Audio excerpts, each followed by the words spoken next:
A quiet man with a folder waited at Hill Fruits and slid to Diep a redacted record. Your father's 3-day trip is cleaning up a loose end connected to James. Don't confront with anger. Timestamp. Don't go Delivery window. alone. Redacted record One wrong noted. move could turn a healing home Understood. into chaos. We proceed. But Diep stayed steady, Timestamp. Delivery window. logged every detail, Redacted record noted. and called James. Understood. We meet proceed. him with a witness. Have you ever carried family worry in silence to keep the children calm, especially in your later years? Like and subscribe so steady families find stories like this. Hello and welcome back. Healing isn't the absence of trouble. It's the discipline of staying steady when trouble tries to choose your tone. Day 2 began outside. Diep checked the garden. Basil trimmed, soil damp, lime sapling straight. Then felt her shoulders loosen by a fraction. Nye followed with the stuffed orange tucked under her arm, eyes still sleepy. Chickens first? She asked. Chickens first, Diep said. At the coop, the stone water basin held firm and the straw stayed dry. Diep nudged one small rock on the back edge and watched the water settle. Nye crouched and whispered, "Drink water, okay?" Me trotted the fence once, tail wagging. When Diep murmured, "Safe!" Nee echoed it, and the word felt like a small payoff. Because the birds were settled, breakfast could be normal. Inside, James's mother moved quietly. Warm tea, clean bowls, fruit sliced small for Nye. James came in dressed for the office, ate without rushing, then leaned close to Diep.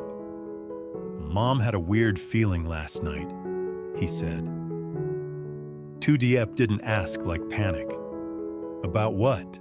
she asked, like a partner. "Dad's message," James said. "And the unknown number. She thinks someone is trying to steer me." The sentence tried to tilt the floor. Diep kept her face calm. "Then we don't let anyone steer," she replied. "We keep our hands on the wheel." James nodded, relieved. He trusted her steadiness even now. Before he left, he tightened the routine. Gate lock, shop schedule, NI with Diep or his mother, no gaps. In the hallway, he paused at the cold unit log sheet pinned to the wall and traced today's line. "Boring is safe," he said. He crouched to Nye's level. "Rules. Hold hands, no strangers. Tell Mom," Nye recited. "Perfect." James kissed her forehead, then met Diep's eyes. "Lunch call," he promised. "No matter what." Diep nodded and let that be the bridge. Hill Fruits stayed bright on purpose. Luan ran the counter clean and fast. Mr. Hung stopped by, glanced at the posted checklist and nodded. "You're stable," he told Diep. "Stable is the goal," she replied. In the back room, Diep checked the cold unit temperature, wrote it down, then snapped a photo for backup. Nearby, Nye drew fruit boxes with big, safe stickers and asked, "Mom, are we winning today?" Diep touched the stuffed orange in her lap. "We're living," she said. "That's the win." Late morning, James called from the office.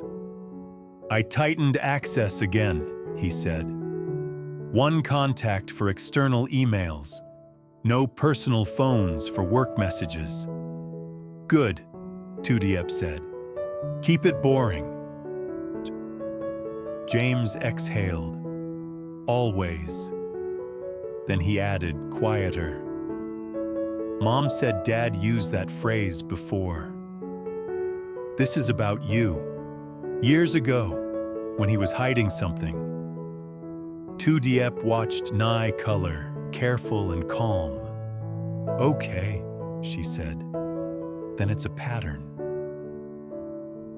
James went silent, and that silence carried weight.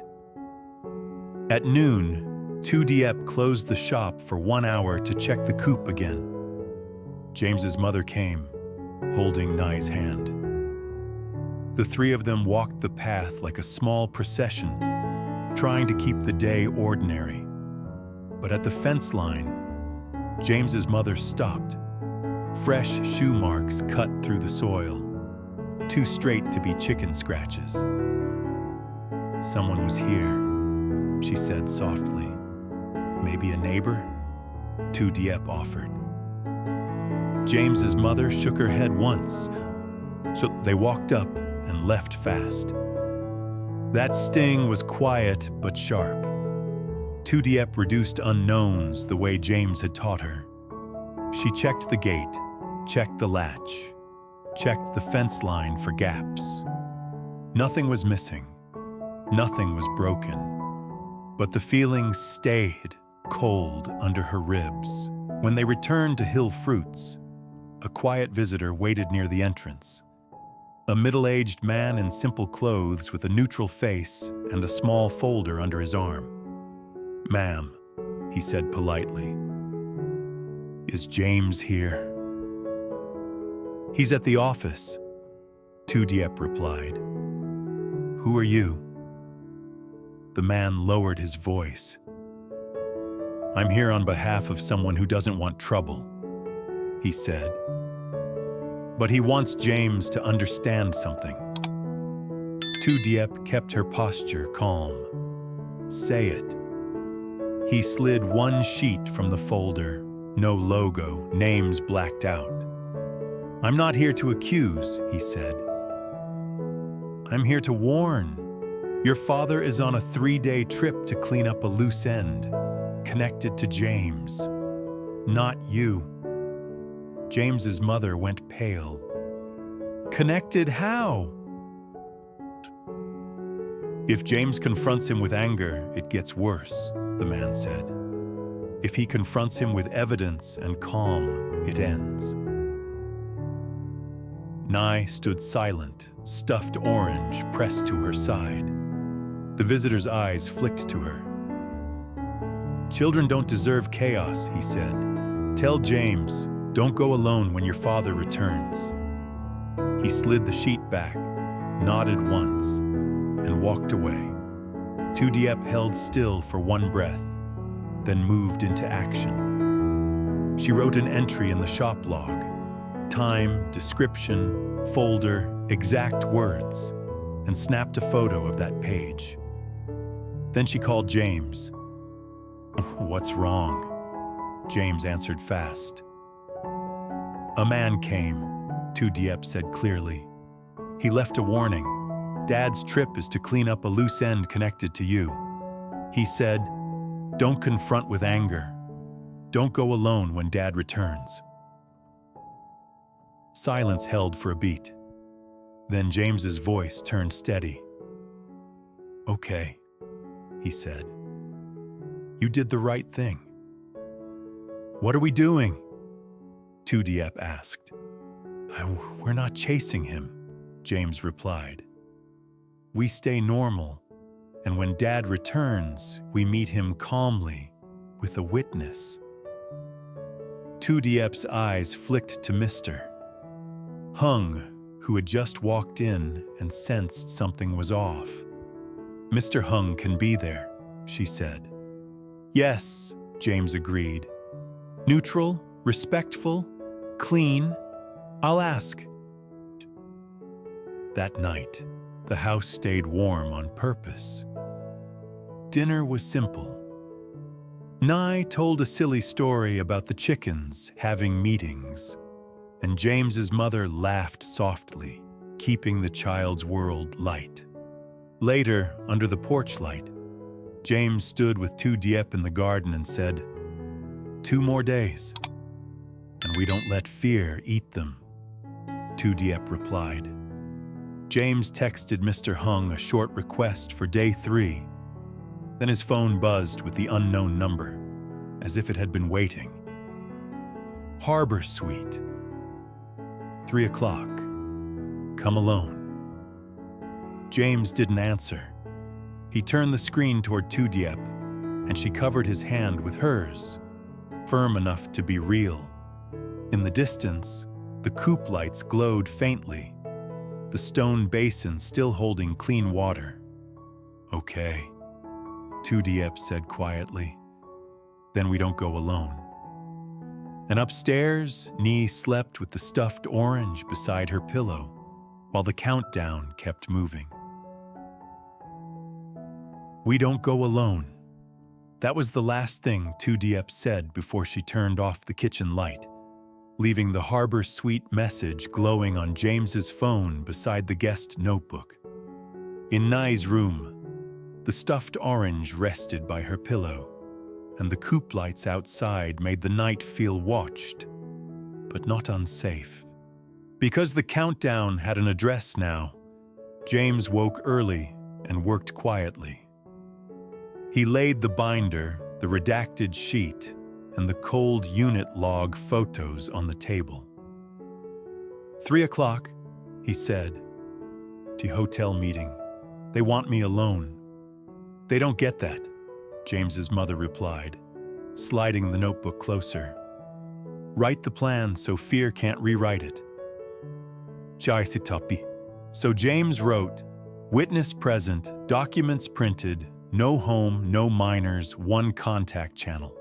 2 Diep added 1 line under it, calm facts only. Before noon, James asked the auditor for one thing: clarity. On speaker, the auditor confirmed the invitation was a verification request tied to the partner file, not a surprise inspection.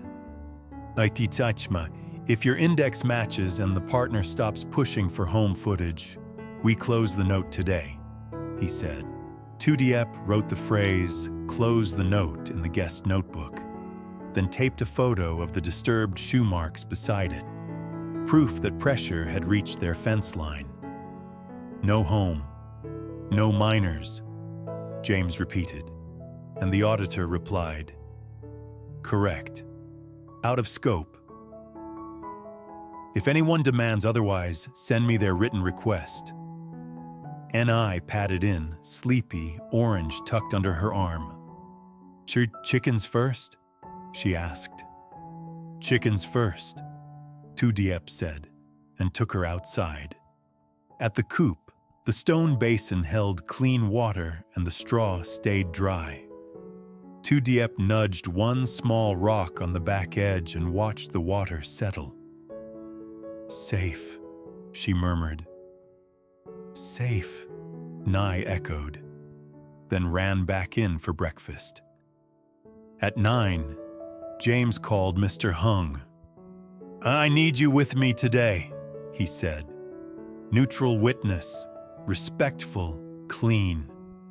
Mr. Hung didn't ask for details. Where? Harbor Suite, 3P, Mr. I'll be there, Mr. Hung said. Bring every paper. Officer Thu confirmed by text minutes later. I can observe and document. The 2 replies sat on James's screen, and 2 Diep felt her chest loosen. A plan with witnesses was different from a plan made in fear. At Hill Fruits, 2 Diep kept the day stable on purpose. She checked the cold unit temperature, wrote it down, snapped a photo, and logged the visitor's warning again. Time, description, exact words. Nai sat nearby, drawing fruit boxes with big, safe stickers, humming softly like she was guarding the room. Because 3 o'clock kept approaching, James kept his office day tight. He locked external access to one channel and sent a single message to the partner. Facility footage only, confirmed.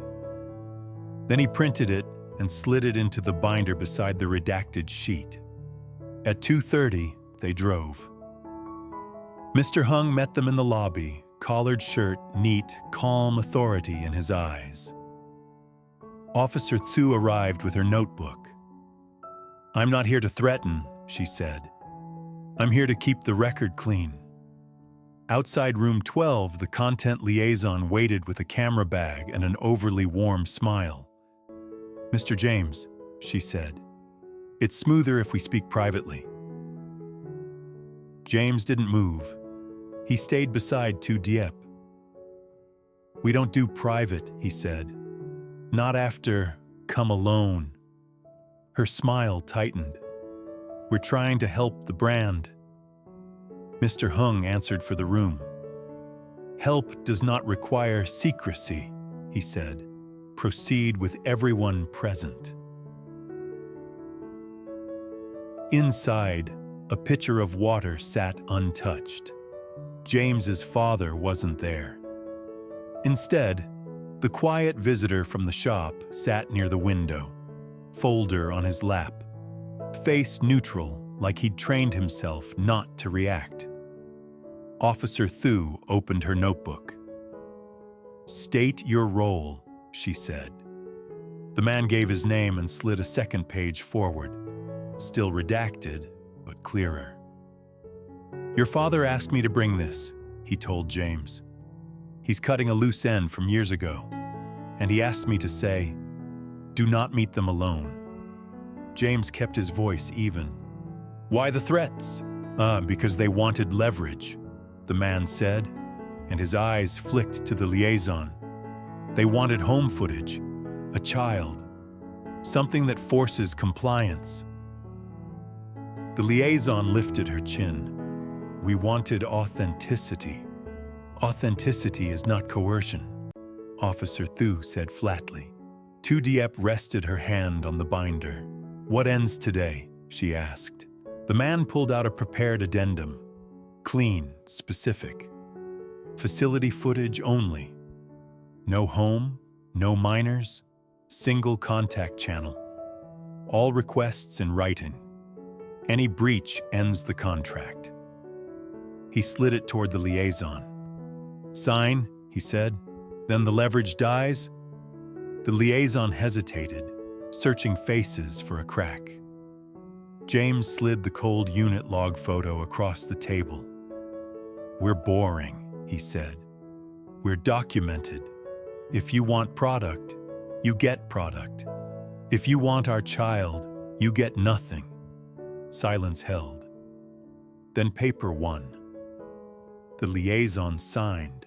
Mr. Hung signed as witness. Officer Thu countersigned as observer, noting time and names. The visitor signed last and closed his folder like a door. "And my father?" James asked. "He will return and speak straight," the man said. "He was wrong to make your wife sound like the problem." His eyes met Diep. "He asked me to say one sentence. You were never the risk." Diep nodded once. Clarity was its own relief. They left the hotel without drama. In the car, James exhaled, long and controlled. "We did it clean," he said. "We did it together," Diep replied, covering his hand for a second. Back home, Nai met them at the door with the stuffed orange tucked under her arm. "Safe?" she whispered. James crouched to her level. "Safe," he promised. "No strangers, no cameras, no home." Nai grinned and ran to the garden like the air had been returned.